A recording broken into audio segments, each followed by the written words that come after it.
গঙ্গা নদীর পানি বলা যায় যে উজানের চাঁপাইনবাবগঞ্জের পাংখা পয়েন্ট থেকে শুরু করে ভাটির গোয়ালন্দ পয়েন্ট পর্যন্ত কিছুটা স্থিতিশীল পর্যায়ে আছে। তবে গত সন্ধ্যা 6টার পর সামান্য কিছু বৃদ্ধি লক্ষিত হয়েছে আমাদের উজানের চাঁপাইনবাবগঞ্জের পাংখা পয়েন্টে। সন্ধ্যা 6টার পর থেকে মোটামুটি 7 সেন্টিমিটার বৃদ্ধি পেয়েছে পানির লেভেল, তবে এখনো সেটা বিপদসীমার প্রায় 1.5 মিটার নিচে দিয়ে প্রবাহিত হচ্ছে। আর এর ভাটির পয়েন্টগুলোতে পানির তেমন কোনো উল্লেখযোগ্য বৃদ্ধি পরিলক্ষিত হয়নি। তো এতে আমরা দেখতে পাচ্ছি যে আপাতত গঙ্গা নদী অববাহিকায় বন্যা পরিস্থিতি তৈরির ঝুঁকি কম, এবং একই সাথে ফারাক্কা ব্যারাজের উজান এবং ভাটির সকল পয়েন্টে পানি মোটামুটি স্থিতাবস্থায় থাকায় আমরা ধরে নিতে পারি যে পানির মোটামুটি একটা স্বাভাবিক যে প্রবাহ বা ফ্রি ফ্লো যে কন্ডিশন বিরাজ করছে, এবং এর ফলে আপাতত আমরা গঙ্গা নদীর পানি খুব দ্রুত বৃদ্ধির আশঙ্কা এই মুহূর্তে লক্ষ্য করছি না। তবে পরবর্তীতে যেহেতু বর্ষা মৌসুম এখনো চলমান, পরবর্তীতে উজানে কিছুটা বৃষ্টিপাত আবারও বৃদ্ধি পাওয়ার সম্ভাবনা রয়েছে। সেই সময় পানি আবারও কিছুটা বৃদ্ধি পেতে পারে, তবে সেটা স্বাভাবিক মৌসুমী প্রক্রিয়া।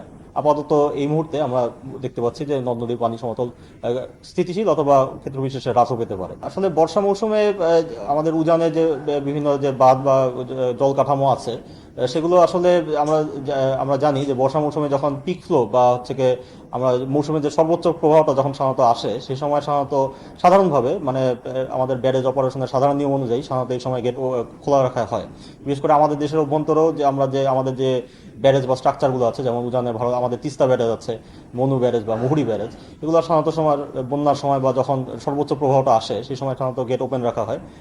এটা একটা স্বাভাবিক নিয়মই করা হয় আর কি।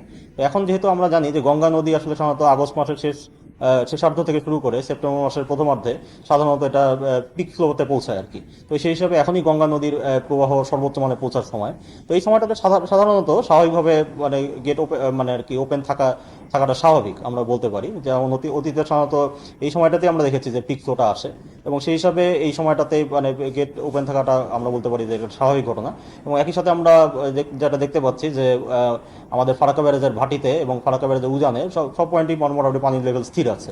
তার মানে ব্যারেজ পয়েন্ট থেকে আমরা দেখতে পাচ্ছি যে কোনো মানে অতিরিক্ত প্রবাহ বা যোগ হচ্ছে বলে এই মুহূর্তে মনে হচ্ছে না।